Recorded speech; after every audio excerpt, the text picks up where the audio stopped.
Welcome to the On a Mission Mojo podcast, where I have the pleasure of interviewing impact-driven founders, entrepreneurs, authors, and business experts who are actively working to create a positive difference in our world. I'm your host, Lori Young, a branding specialist, certified master marketer, and a passionate advocate for brands that possess heart, soul, and an unwavering commitment to drive change for humanity. It takes grit, a visionary mindset, and an abundance of mojo to navigate this journey.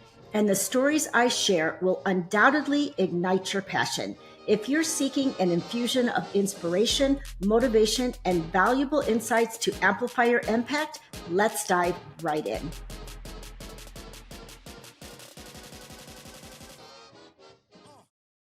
Welcome to episode 14 of On a Mission Mojo podcast. I've got a great guest with us today, and we are going to be diving into the topic of self-confidence. So if you have a tween girl, a teen girl, a college age girl, or even yourself that battles with self-confidence, this episode is for you. We're going to get all kinds of great information and tips on how we can build our own self-confidence. So let me introduce to you Leslie Randolph. She is a self-confidence coach for teenage girls and the teenage girl that exists in all of us. Leslie empowers women at all ages and stage to ditch doubt and overcome anxiety by teaching the skills of cultivating self-confidence. Through coaching, Leslie serves as a compassionate sounding board, an enthusiastic cheerleader, a mindset mirror, and an accountability ally to support positive change in her clients' lives. With Leslie's support, past clients not only achieve their goals, but develop a renewed sense of self-worth and an understanding that their potential is limitless. Learn more about Leslie's approach, discover free resources, or schedule a free Confidence Cultivator call at confidencecoachforgirls.com. And for inspiration, check out Why Didn't They Tell Us on your favorite podcast platform, or follow along at the Coach Chronicles on social media. So welcome so much, Leslie, for being here. I love this topic. It comes up all the time. And yeah, especially with young girls today, but it starts like early. I mean, I was just seeing a commercial, I think, can't remember what the brand was, but it was a commercial about women in sports. And it shows like young girls, like just looking at their body and just like not feeling totally comfortable in their body, but then it transitions into them just going for it and just getting out there and doing their sport, whatever it is, swimming or whatever. So this is a great topic. And yeah, welcome to the show. Lori, thank you so much for having me. That is a Dove commercial. And okay. It was just aired on the Super Bowl. Yes, and yes. It underscores everything that I am on a mission to do in this world. And that is for girls to love and believe in themselves so that they can go after their dreams. What they talked about in that commercial was how girls are quitting sports, not because they're not doing well at their craft or because, they're on a losing streak. It's because of the battle that's going on inside their own minds and how they see themselves, and frankly, then how they talk to themselves, how they treat themselves. And it's like, they're willing to walk away from dreams thinking, well, I'm not good enough. I don't got what it takes, whatever it is. Right. And they miss out on so much goodness in the world. And then they miss out on giving their gifts to the world. So that commercial, I was like, that's it. I'm going to work for Dove because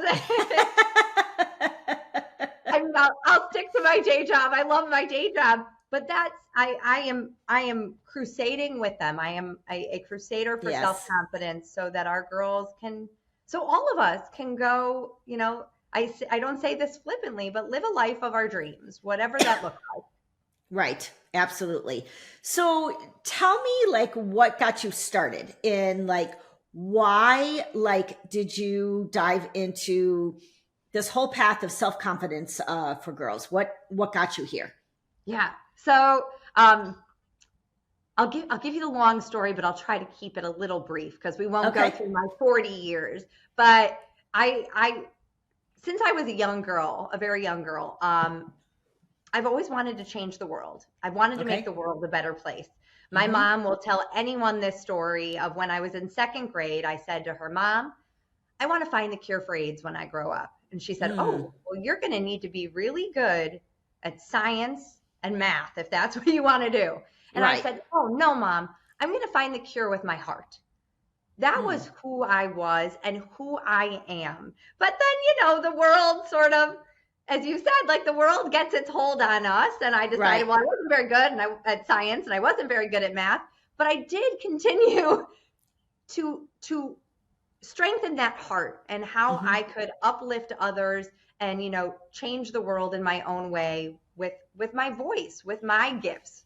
And I it took me a few turns. I actually spent my corporate career in marketing and PR, Okay. but had the opportunity to personally experience coaching from a really young age. I was in my very early 20s. I had started my Okay. first corporate job and went through a group coaching program. And I remembered thinking, that's what I want to do. Mm. That's what I want to do. But I heard this voice in my head that said, nah, a coach? What's a coach? That's not a real job. So I poo-pooed it. I listened to that voice Mm-hmm. and I continued in my corporate job of marketing and PR, made my way up the ranks in the agency world. And then my family and I moved overseas for 4.5 years. And it was my Okay. first time not working since I was 13. I didn't have my job to define who I was. Mm. And Mm. I felt lost. Right. So I hired a coach. And again, I Okay. heard that voice. Right. And again, I was like, oh, maybe that could be a job. But no, I didn't. Came back to the US, did what a lot of us do. I looked at my skill set. I looked Mm-hmm. to my past of what I was capable of doing and went right Right. back into marketing and PR. And that was February of 2020. And as you know, and as we all know, the world Mm-hmm. changed about a month later. Right. I was working from home, onboarding myself at a new job that I had been out of that field for 5 years. I was homeschooling. I Mm. was, I was, the chief cook and bottle washer. I was doing everything. Right. And I always said at that time, I was like, I feel like a waitress in roller skates. Something Mm. is going to fall. And I hired a coach to Again. help me Okay. get through it. And again, I heard that voice, and this time I listened to it. I think Okay. COVID taught a lot of us like the world can change very quickly. Mm-hmm. Um, and shoot, we should be doing what we love. And for me, like truly what I think I was meant to do all along. I heard that voice 20 years ago. Right. Right. And so I went and I did, that group coaching program I had done when I was in my 20s. I had stayed Mm. involved with them in a volunteer capacity and went all the way through their trainings. And then I went and got my own intensive certification so that I could expand that toolkit and Okay. bring it to others. And that, as they say, the rest is history. I hung up my "We Are Open for Business" sign, and I've had the privilege of helping many humans cultivate self-confidence or go after goals, Mm-hmm. fully believing in themselves and their ability to make them happen. That's awesome. That's awesome. So tell me about, I guess, your own like personal experience with self-confidence. Like, do you feel like this was something that you needed to learn? Do you feel like, oh my God, I've always had self-confidence and I just want more, girls and women to experience that? Tell me about that. No. Okay. I so I can honestly say a lot of the inspiration for the work that I do is for Mhm. my teenage self. I think Okay. so often, man, if I had known then what I know now, what a difference it would have made. Right. obviously I'm exactly where I'm meant to be, but the journey could have been a lot less frustrating. Mm-hmm. And I could have forever had a friend along the way, and that would have been me, right? Right. I was Mm-hmm. very critical of myself. Yeah. And I think I fell into a category that I see a lot of teens in, where we believe that self confidence comes from external factors. I call it Mm. the as soon as or the not enoughs. As soon as I Okay. get the grade, as soon as I get on the team, as soon Right. as I, and as we get older, get into the right school, right? The right school. As Right. soon as I fill in the blank, get the job, get the promotion, get the guy, the girl, then I will feel self confidence. Then I will have that evidence that I am worthy and Mm. capable, Right. or the not enoughs, right? So for me, when I was younger, and I'm very open with this, I just never thought I was skinny enough. And I think that to your point about the Dove commercial and that girl looking in the mirror, that is a message a lot of our young girls are getting of you Yeah. need to look a certain way Mm-hmm. and Right. be a certain way in order to feel good about yourself. Yes. And And so, especially with social media, with being so prominent in kids' lives and just the influencer market and just, oh my gosh, there's just so much weighing on these kids, so much weighing on these kids. right. And that's a constant, right? I mean, we are all on our phones, but certainly our teens, when we were growing up, yeah, we would see it on the TV show, Thursday night TV lineup of like, oh, they all kind of look a certain way. Or, Mm-hmm. the magazines that we would pick up at the grocery store. Oh, wow, the people on the cover all have similar characteristics. Now it is everywhere. Right. I call social media self-confidence kryptonite, because it can get in your head of, if I don't Yes. look like that, if I don't act like that, if I don't have a following like that, Right. then why should I love and believe in me? Yeah. And my work is That's really, dangerous. it is Yeah. dangerous, and it's disheartening, because if I could boil down that mission, it's for girls to understand that they are worthy and they are lovable and they are worthy of their own love, Mm-hmm. just because of who they are. No as soon as, and no not enough. Right. So tell me, like, in your experience working with girls, like, at what age do they start to like question? At what age do they go from maybe just being who they are and loving who they are and starting to question, hmm, like, am I good enough? Like, is who I am enough? Do I look, am I beautiful enough? Am I this enough? Am I, like, what age is that starting these days? So that's not even something from my practice that I would speak to. I see it in my house. I have an 8-year-old daughter, and I Mm-hmm. see some of that influence happening already. And I Wow. don't think it's very cognitive of the the way that you and I can see it, right? Mm-hmm. Of, oh, well, she's seeing this and now she thinks that.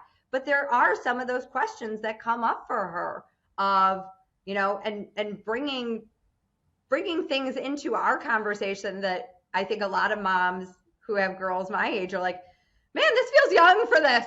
It feels Right. young. Right. So I would say younger and younger. I think in those tween years is Mm-hmm. where I'm really seeing it then becoming an internal focus of like, well, what does that mean about me? It's more Right. observational. But I Mm-hmm. think I obviously can't speak to the entire age range. Sure. Um, but it's younger and younger is what I would say. Right. And certainly in that tween stage is when it becomes, questions about self and Yes. enoughness and Right. value. Mm-hmm. And so, what are you teaching these tweens and teens, or what would you recommend to parents of tween and teen girls about how to help them develop and maintain that self confidence? Yeah. So I think self awareness is the cornerstone of knowing Okay. who you are and like Mm-hmm. your voice and values, and knowing that there is not, again, one right way or one wrong way, that Okay. you are the only you in this world, so go be you, and to honor that with your words and your actions. And I think that, middle school and high school, that's a very hard place to do that, right? Sure. Because if everyone's dressing a certain way, well, then I want to, I want to belong. I want to be accepted. I don't want to be an outsider. So Right. giving them safe spaces to show their unique qualities and Mm-hmm. to enjoy like their interests, their Right. values, their voice, and being willing to say like, this is who I am. Isn't she great? Right. And so that's one space to know who you are. Mm-hmm. And I would say also, and it's a hard one for parents, of letting our girls fail. And I say that not just for our girls, but letting our kids. Right. Because so much of what I talk about in my practice is that idea of self-confidence, that feeling is Mm-hmm. really going to come from your thinking and how you think about you, right? Okay. Right. So we want to have almost like a self-confidence script at the ready of like who I am, Mm-hmm. that is focused on the good, the strengths, the gifts, the good that exists in all of us. Right? Sure. Mm-hmm. And so one of the things that I would really teach is that voice is sometimes not very easy to hear. I call it my bestie brain and the bully brain. Okay. The bestie Mm-hmm. brain is sometimes drowned out by that bully brain. Right. And that bully brain's the one that's pointing out all the faults, all the failures, Right. all the weaknesses, all the worst case scenarios. If you do dare to, wear the non-cool outfit, or Right. if you do dare to go out for the non-cool, and I use cool in very much air quotes, sport or team or club. But if that's who you are, like that's what Right. you want, you got to tap into the bestie and be like, no, you go do that. Go Right. be you. We want Mm-hmm. you to be you. So within the coaching sessions, it's a lot of understanding that there's always going to be a bully brain. There's always going to be a bestie brain, but it is a choice who we listen to. True. Yes. Absolutely. Listen to that bestie. Right. Listen to that bestie, because she'll never steer you wrong. And that doesn't mean, again, avoiding failure. That means listening to the bestie to go after what it is you want. And then Right. on the other side of it, if failure happens, because it will, Mm-hmm. no human is immune to failure, that Right. bestie will be there to, very compassionately be like, I'm so proud of you for trying. Right. Let's try again tomorrow. Sure. Absolutely.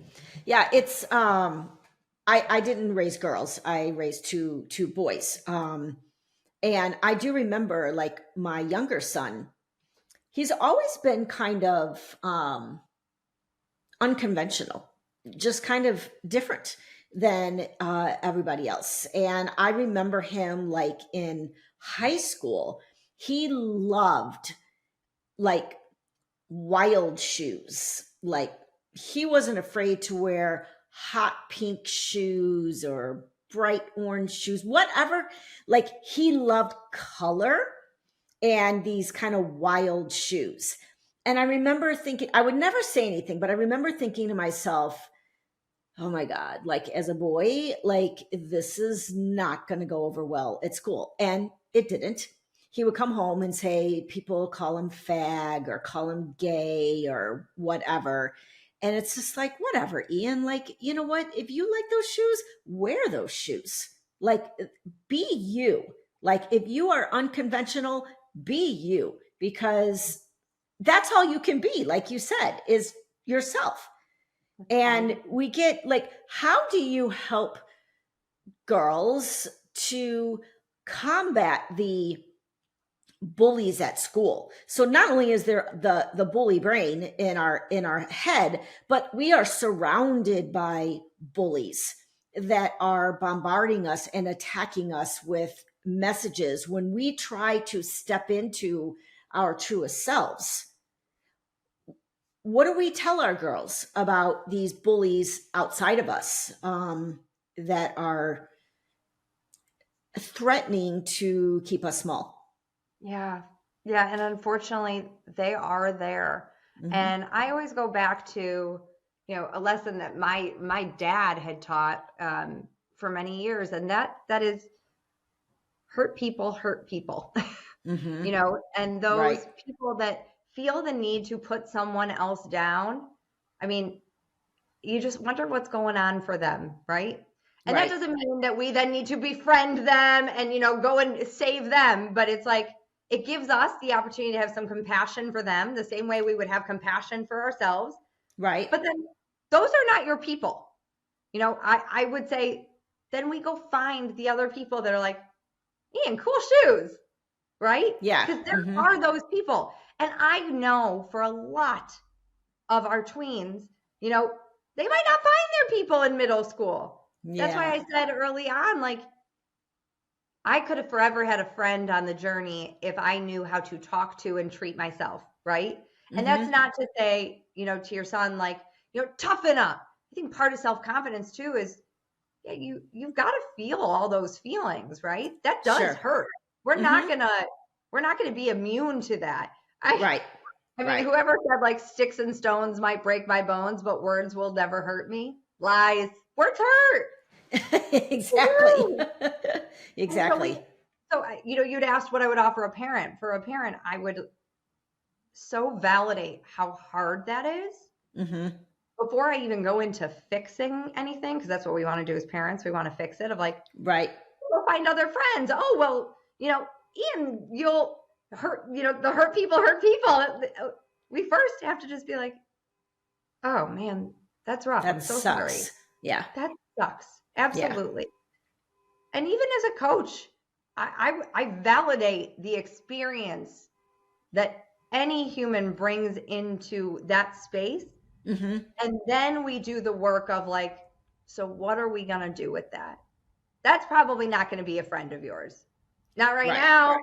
That person needs to change. And that's where, that forever friend within yourself, you have your own back. I'm not going to go sit with those people. I'm also not going to not wear the shoes if those are who I am and what I love.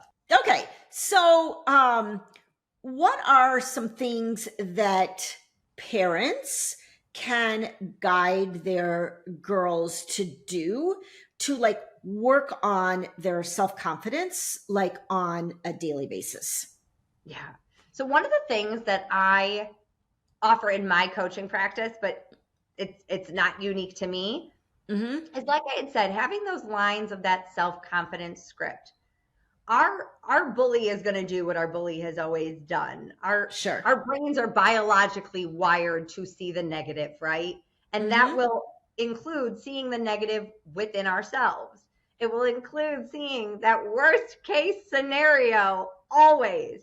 Right. So we need to build up that bestie voice. And one of the easiest ways to do that is to literally have lines of that script where you can see it. I tell all my clients, I want a Post-it note next to your toothbrush or on your mirror, because I know you're going to see that at least twice a day, that reminds you what you want to think about you. Right. Now, sometimes that might feel far away, but remember, it's a choice how we think about ourselves, how we talk to ourselves, and how we treat ourselves. So maybe even that Post-it note that says, I am strong. I am capable. I am, it'll be unique to each of us, right? Sure. I have a Post-it note on my mirror because, that teenage girl is still very much inside of me. And now she's out there launching a business and putting herself out and marketing. She needs to remember, things like the world is waiting for your gifts. That one's on my Post-it note. Okay. So to find the lines of that self-confidence script and to have it there so that, and mom can see it too. And so when belief in self falters for your teen, you can let her borrow your loving lens of the way that you see her, right? Right. You're so strong. You're so capable. Sure. I know you can do this.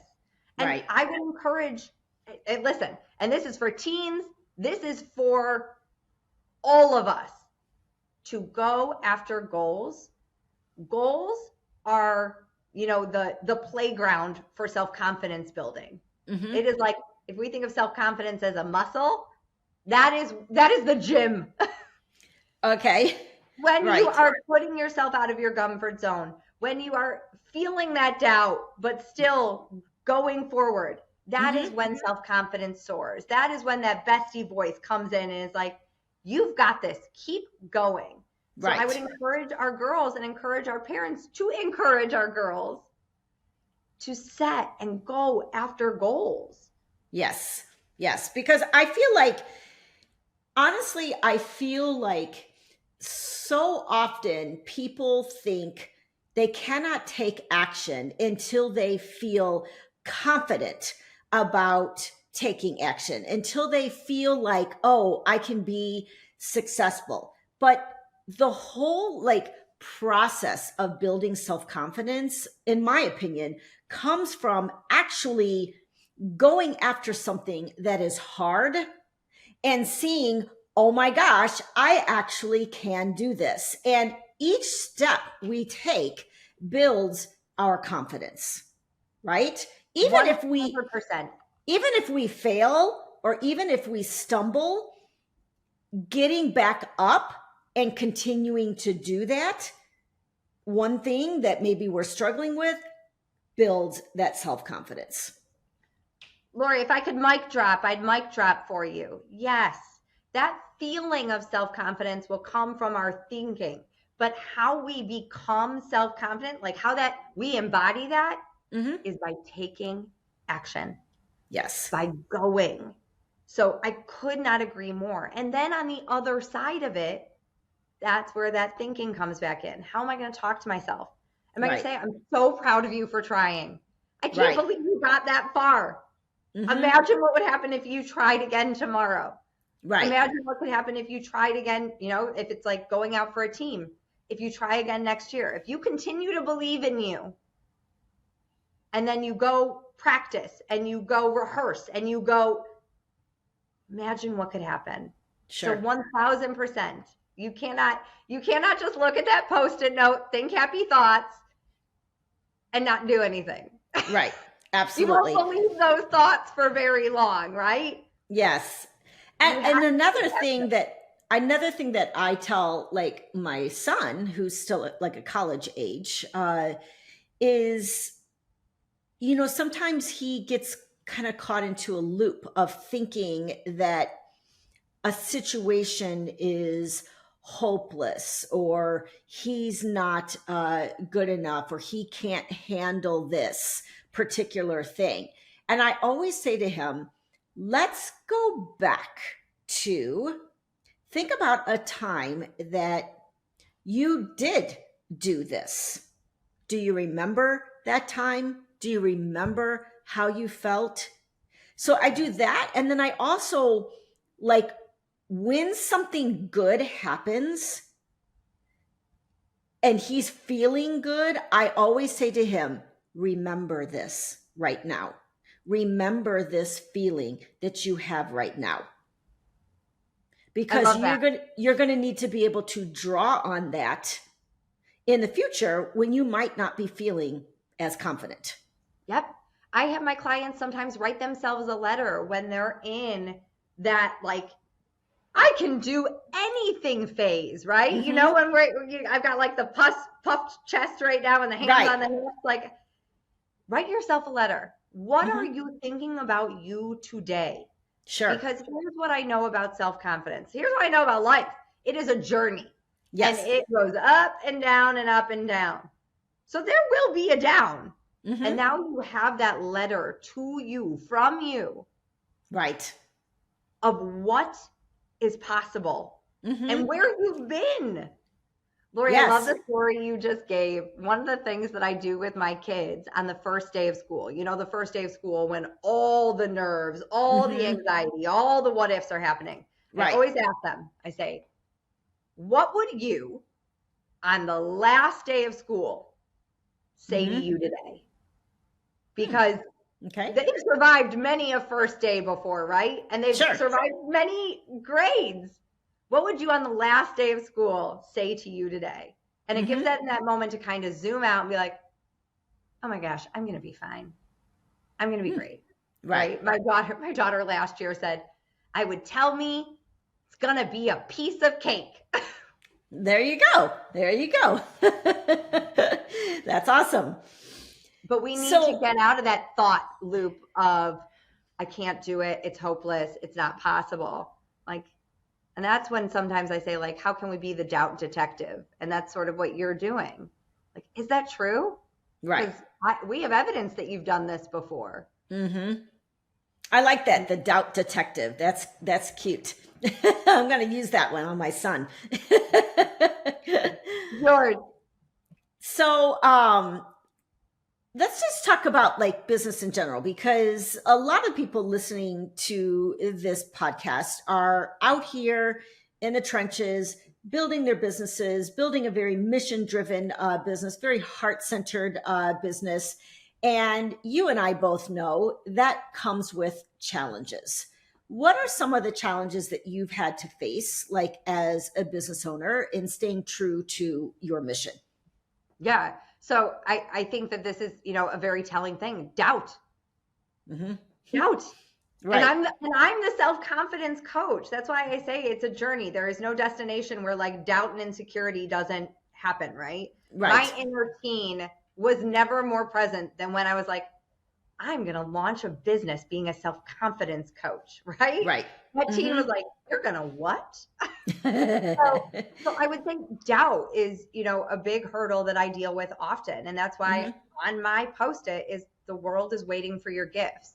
So particularly for your listeners, I would remind them each and every day that like when they are putting themselves out there, when they are doing that heavy lifting of the marketing, of the networking, of the, if we even want to get nuts and bolts, the building the website, the, all the pieces of this beautiful puzzle, like the world is waiting for what only you have to offer. So if you are willing to just keep going and remember who you're doing it for, right?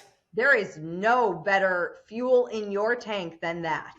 Absolutely. Absolutely. Stay focused on your mission and why you're doing what you're doing and the transformation that you're providing for people, even if it's one person, right? Like if you're making a difference in one person's life, that's something. Yeah. So, what are some of the things, I guess, that you do? Because I think we can all learn from each other on, especially with your marketing and your PR background. What are some of the things that you do to get visibility for your brand? So I say, I'm like Shonda Rhimes. I say yes to almost everything that aligns with me, from a value perspective. I love talking to groups about self-confidence. I love presenting on self-confidence. I, have the podcast where I'm sharing those lessons learned late in life so that our teens and the women raising them, or the women who have that teen still in them, know better than I did, hopefully a little bit sooner, right? Sure. So I find ways to get this message out there. I often talk about confidence like confetti. So I am out there throwing confetti everywhere I can. And so it is marketing my business and talking about it to everyone and their mother and my mother, and let my mom go talk to people. So I will do the speaking engagements. I will do it on my own platform. And I will also, use social media for good. We talked about social media being sometimes very detrimental, but then I get on there like a ray of sunshine telling people to love and believe in themselves. So I also capitalize on the platforms that are there, and then human connection. If you think about business owners, like I said, that is where a lot of that is this working? I don't know if this is working. I don't know if I Right. can do this. A lot of Mm-hmm. that comes up. And so I get myself in rooms where I can be cheering on other people and also then say, like, if this is something you need, follow me, come work with me. Right. Right. So what is there any one particular like visibility technique that you find is the most effective for bringing in people into your atmosphere? I think tapping on existing markets, like existing networks where Mm-hmm. your people are. Yes. Yes. So get in a room, whether it is physically a room Mm-hmm. or, this digital landscape that we A all have the virtual opportunity. room. Yes, a virtual room where your people are. That is absolutely where I have found the majority of the people that I have the privilege to work with. Yes. Is by being in rooms where moms are looking for resources. Mm-hmm. Yes. When I had a coaching practice back in the day, that's what I did too. I got into a room where there were groups. I coached moms, and I got into a room where there were just a bunch of moms, and I started talking about things that I knew were problems for them. Guilt-free parenting was like one of my biggest topics. Every mom feels guilty. So if I got into a room full of moms, 30, 40, 50, 100 moms, and I did a talk on guilt-free parenting, no doubt people would resonate with my message. So I think that's excellent, is go to where your ideal clients are.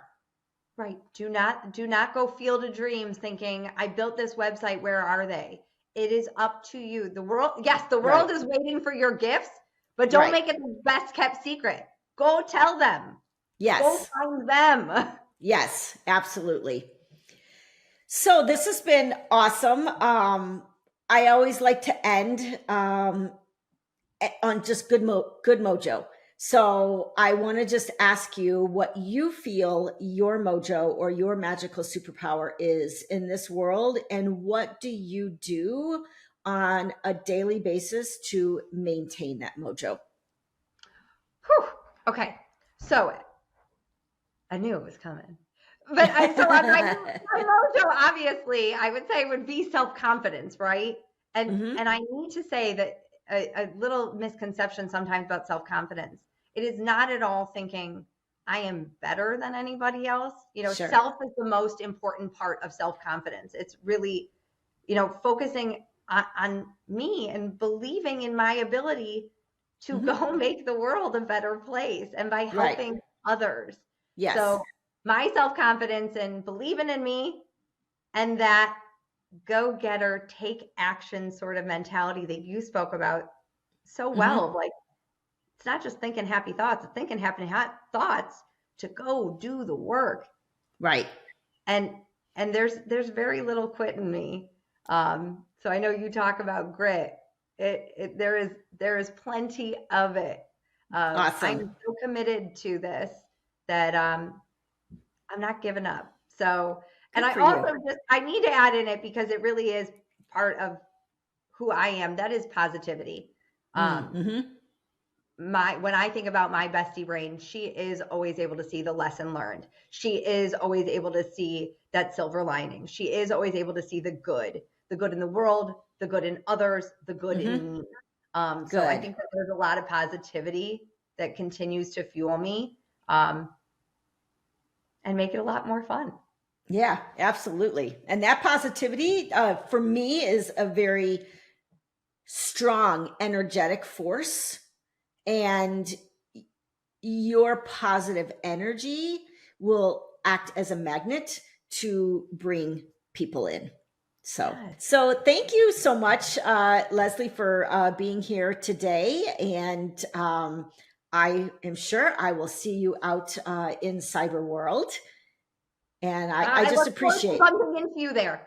Yes, and I appreciate, just thank you for what you're doing for these young girls, and even, like you said, the teen in all of us, because it's there.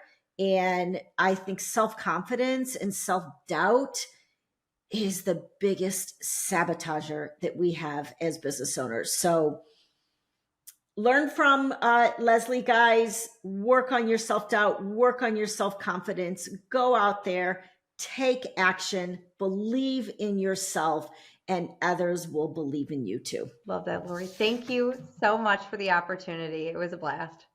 That's a wrap on today's episode. Thank you for tuning in to the On a Mission Mojo podcast. Ready to dive into more incredible stories of people on a mission? Next week, I'll return with a fresh episode to ignite your passion for creating a better world. If you loved what you heard, be sure to subscribe, leave a glowing review, and spread the word to all your friends. Head over to onamissionbrands.com for more great episodes. Remember, the world needs your mojo, so go out there and let your brilliance shine.